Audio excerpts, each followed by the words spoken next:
Достор, ассаламу алейкум. Буюрсаңыз көлгө чыгып атабыз, ак сууга. Тегиде Караколдун жаныначы 5 киловатт система автономдуу.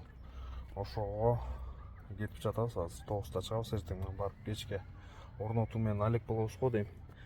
Панелдери, аккумуляторлору кеткен. Биз болсо азыр инструменттерди чогултуп туруп, ушундай щиттер келген болчу, жаңы эле алдым ушунун баарын. Ondan çıkıp кетебиз, азыр чыгарайын. Мынакей ушундай щит орнотулат. Панелдергечи жана панелдерден ушул жерлерге келип кошулат предохранительдер. Бул болсо чагылгандан сактагыч деп коет, защита, молния защита. Бул болсо автомат. Үйдүн ичине берилүүчү автоматта электроэнергия. Ушундай чакан щит болот. Муну эртең кошуп туруп буюрса чогултуп коебуз. Андан тышкары келип туруп эле кайра Аксайга кетебиз.